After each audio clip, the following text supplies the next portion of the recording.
Good morning. The markets are moving and so are you. From the BizNews studios, this is BizNews Daybreak for Tuesday, the 27th of January, 2026. I'm Alec Hogg. Here's the context you need to win the day.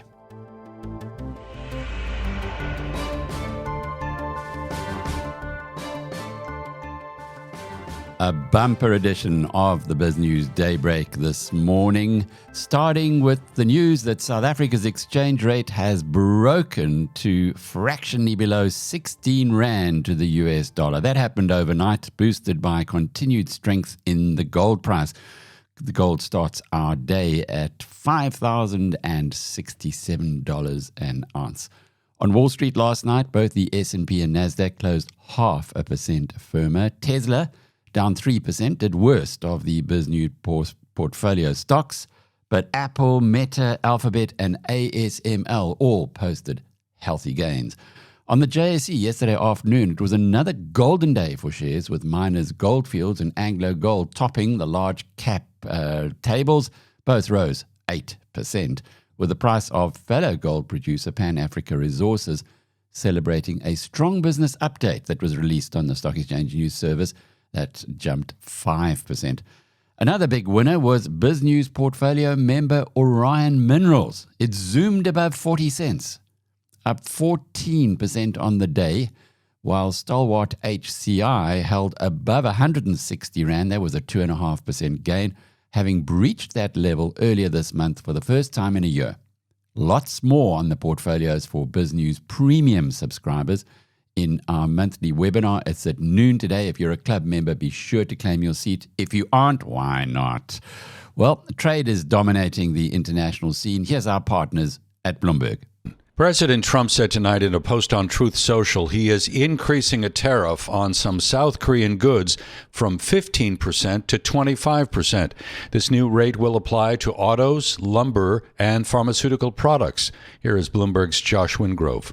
He's essentially ripping up, or at least for now, the deal and saying that's because the Koreans are slow walking it. I should note that there were a lot of question marks, including from what the American position was about this deal. We still, for instance, don't know what the shipbuilding cooperation will look like. And so this is another case for countries that are looking at this, including the EU and the UK that had their deals and that then saw the Greenland tariff threat come in. The Trump's deals aren't necessarily locked in. That is Bloomberg's Josh Wingrove. Now, the government in Seoul says it did not receive an official notice on the tariff from the Trump administration. We go to business news next. Nvidia has announced an additional $2 billion investment in CoreWeave. Now, the funding is aimed at speeding up an effort to add more than 5 gigawatts of AI computing capacity by 2030. However, the investment has sparked concern about circular financing. Nvidia CEO Jensen Huang pushed back and said the investments represent confidence in the growth and business models of the companies. India and the European Union are set to announce a trade deal. These two jurisdictions are forcing closer economic ties as a way of defending against President Trump's tariffs. Now, an agreement would lower tariffs on most consumer and industrial goods traded between India and the European Union. It would also benefit the EU's car exports. British Prime Minister Keir Starmer said today the UK would not have to choose between the US and China as he spoke about significant opportunities for British businesses ahead of Starmer's trip to Beijing this week. Starmer insisted the UK could meet President Xi Jinping without angering President Trump. He also said the UK could enjoy close relations with the US and business opportunities in China. The big story of the moment in South Africa, by far the most dramatic, involves foot and mouth disease. And South African farmers are fighting a war on 3 fronts: disease, politics, and their own government. In this raw update from the front line, Murray Foster, who's a farmer and in the dairy sector, alleges that the state isn't just absent, it's actively blocking solutions, from shutting down effective private vaccine initiatives to offering zero biosecurity support.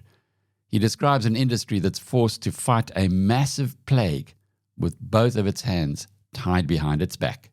Foot and mouth, yeah. So it's a major issue. and it's crippling people, and the ripple effect through other industry service providers it's horrific. The general costs per dairy farm, obviously in the dairy industry it hits a lot harder because those cows are lactating, so obviously the infections gets into the udder, teeth start falling off and all sorts of issues. The clove on the hoof come off depending on the severity of the infection. So obviously staff costs go through the roof, because even though these girls are sore and tender and scabbed, you still got to try and milk them twice a day to get the infection out. So animals are fighting you, they're bellowing. So it's hugely stressful and traumatic for staff, for animals. You got to obviously double up on staff members to try and handle it. Medical costs go through the roof, and obviously production absolutely plummet. Look, it's massive. The spread of this is just horrendous, and with our government constantly pushing the goalposts, they keep saying the end of January we're meant to be vaccinated. Now it's the end of March. So by the time we get the vaccine, the horse is bolted, and it's absolutely wiped us out. Like I say, the spread is horrific. Dave Mobley, in the morning of when he first found the first case, he saw 2 animals. By afternoon it was 50, 60. By the next day it was 200. It just spreads like wildfire. As things play out, it kind of looks it's a political play on the ANC's behalf. They've absolutely prevented us to try and source any form of vaccines. Vaccines that have been available, it's all been to subsistence farmers and non-commercials, and purely just delay tactics. They've put in a lot of effort to try and prevent any private entity trying to get involved. Up to now, still haven't declared a state of emergency, which kind of shows you where we are. There was a private entity in Cape Town that put together a vaccine, very effective, working off basically COVID and how they manufactured that COVID vaccine. And they reckon it was going to be a breakthrough, it was going to be phenomenal, it was going to be highly effective. Had to go through final stages of testing, which needed to go through Ondersteport, and was shut down. Everyone's getting angry with Steenhuisen, but I do wonder whether that is the objective of the ANC, because Foot and Mouth has been in South Africa for 4 years. Steenhuisen's only been there for 18 months. So maybe there is a little bit of laziness or naivety, but at the same time, I'm sure his hands are tied. And in the same token, is he not set up to fail or to take the blame off them? But yeah, we're fighting a disease, we're fighting politics, we're fighting goodness knows what the ultimate objective out of this. There was one of the questions that was thrown at them where they've taken sole responsibility or control. And so by commercial law, that means you're accountable for the losses. So they've issued a statement that if we don't have proper structured biosecurity measures in place, then there will definitely be no claims. But the state haven't stated what are those measures. Everyone's just running off what they can and what they think. No protocols are put in place. Not a single state vehicle is assisting in any form of control or the prevention of movement of animals. In other words, the state's not involved at all. So that's just where it is.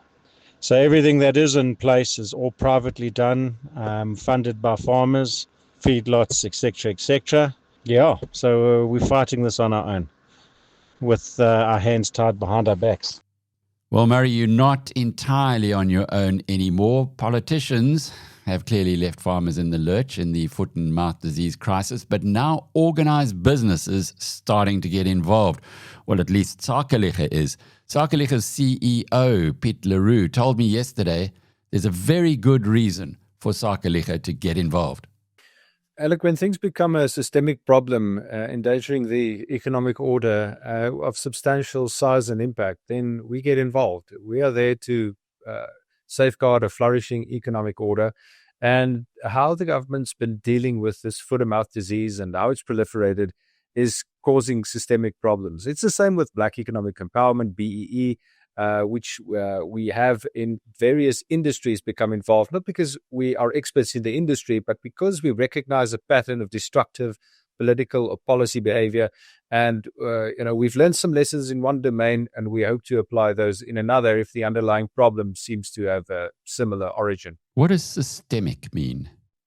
It means that it's big. It means that people tend to speak about industries. You often get industry bodies, and they exist for a good reason. They understand the dynamics of an industry, but economies are interwoven. And sometimes when you destabilize one so-called industry for long enough, or you cause a big enough problem there, then you have all sorts of consequences in the processing of the products of that industry later on, in the inputs going into that industry. And in the case of agriculture, as has been reported to us from the farming industry and from bodies that we work with, really huge numbers in finance and heads of cattle and operations are now involved. So that's why we consider it systemic. It's large enough and it's impacting other sectors sufficiently. But let's just have a look at what's behind all of this, because you have a state-controlled disease. It's spreading like wildfire. It's causing untold damage. What would you suggest is the rational way of approaching this? Well, the first point to make is that calling it a state-controlled disease is a misnomer. The state has lost control of the disease. And the whole idea of a state-controlled disease is that the state gets involved when there are isolated outbreaks, and that the intervention is such that it can stamp out that outbreak, and you deal with isolated cases from time to time. Now it's wildly spread. The state has lost control, but it still maintains the pretense of control. And when you listen to the Minister of Agriculture in his statements in recent weeks, you'd see that he emphasizes the importance of monitoring, and that's why it should remain a state-controlled disease. Our position, and what we've discussed with industry bodies and farmers, is that the state can call it whatever it likes. It can call it a state-monitored disease, a state-controlled disease.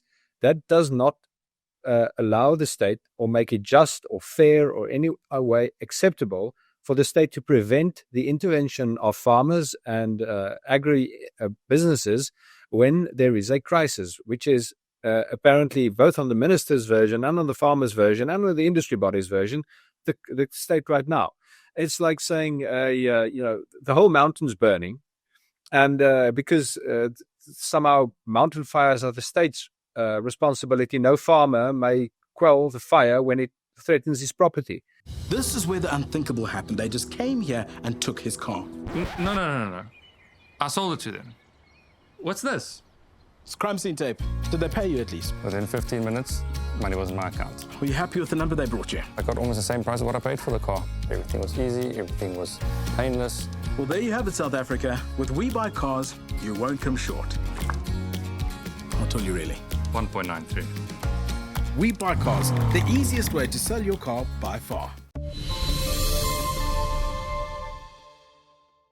Well, those who follow BizNews closely will recall that we've done quite a bit of work on exposing the appeal of Steenkamp's Kraal, which is a fabulous rare minerals resource here in South Africa, in the process of slowly being ramped up. It's been around for decades, but only now is it starting to come into the public attention.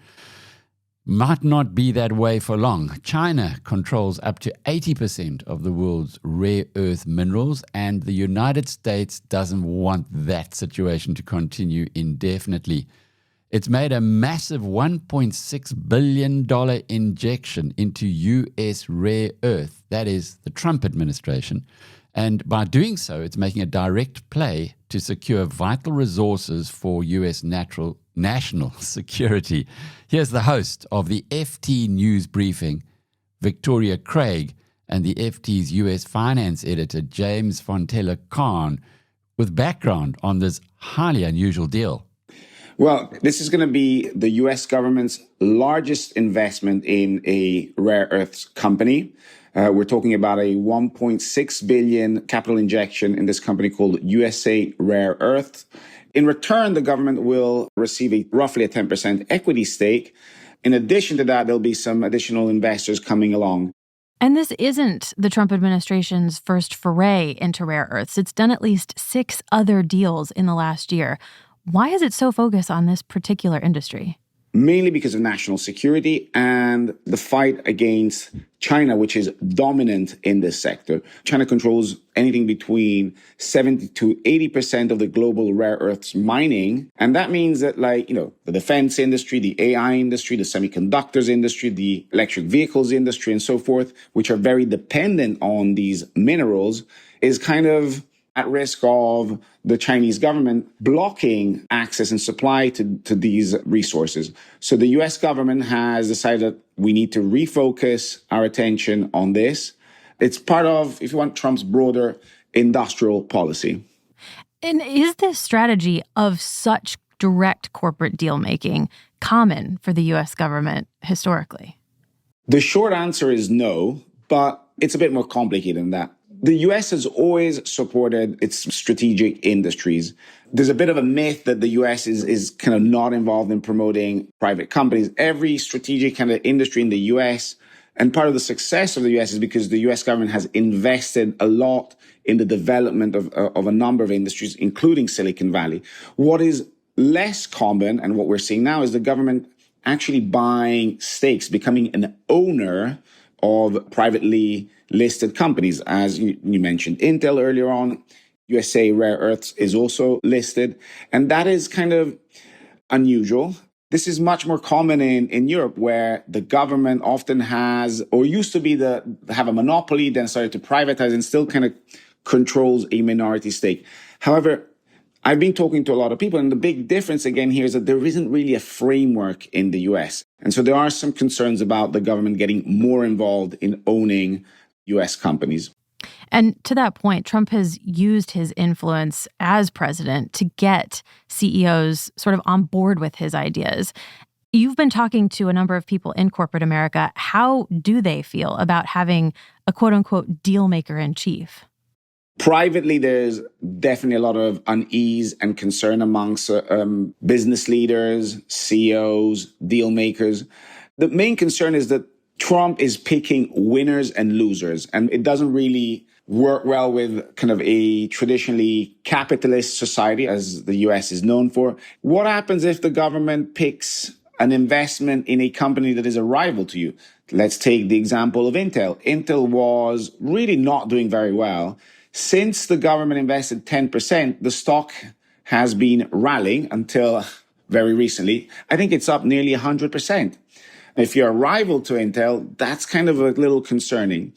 On the flip side, though, there is a recognition that the US is facing more national security challenges, predominantly coming from China. And so there's an open-mindedness. What people feel is needed is a better framework. We close with a story that is sure to shake you to your core. Rusty Labuschagne went from running a luxury safari business to fighting for his life in a Zimbabwean prison, serving 10 years for a crime he didn't commit. He knew he was going to be arrested, and as you'll hear in the interview with Linda van Tilburg, which is on BizNews, he said, a man needs to stand with his reputation, and he was not prepared to run away. So he did the time, even though he didn't deserve it. In this clip, Rusty takes us inside the nightmare of a Zimbabwean prison, describing conditions that are so horrific they're almost impossible to believe. From cells built for just two, holding 80 men, to surviving on dirty runoff water during a deadly cholera outbreak. Listen to what he has to endure and how he found the strength to keep going. The conditions were unimaginable. I got 15 years and I had to serve 10. So 5 were removed as remission. But the cells were 13 meters long or 3 meters wide, and we were 79 guys. So everybody got 33 centimeters marked out on the walls in chalk. That was your space. For the first 8 years, only one set of clothing was allowed at any one time. A standard white short-sleeve shirt and a pair of drawstring white shorts. Underwear was forbidden. After 6 months, you got a change of clothing. Sometimes. Other times, after 9 months, leaving us walking around in tatters. As cushioning against the cold concrete floor, You'd fold 2 of your paper-thin, worn-out, lice-ridden blankets several times to fit your 33 centimeters. And your clothes were wrapped around your toothbrush and toothpaste, or they'd get stolen, and that was your pillow. The lice were unimaginable, Linda. They bit you day and night, and they left weeping, itchy blisters. In 2005, I was transferred to Chikurubi Maximum Security Prison after 1 year. And in 2005, Harare City ran out of water. For 3 years, 2,200 prisoners were allocated only 1 plastic cup of water a day. That was dirty orange city runoff water from a nearby dam carried by former prisoners. That was to drink, clean your teeth, wash your face, bath, everything for 3 years. 3 years. And then in the first 6 years I was there, I watched over 2,200 guys die. I'll repeat that. My first 6 years, I watched over 2,200 guys die. It was primarily from malnutrition and disease. It was during the cholera outbreak and during the Zimbabwe crash. During the cholera outbreak, there was no food outside of prison on the shelves in the streets, never mind in the prison. And I was transferred to a medium security prison, Harare Central Prison, and there were 1,200 of us there. And in 8 months during that cholera outbreak, 432 guys died, more than 1/3 of us. In 1 weekend, 22 guys died. Then I'm going to stop at all the horrors there because they can carry on. It was, unbelievable.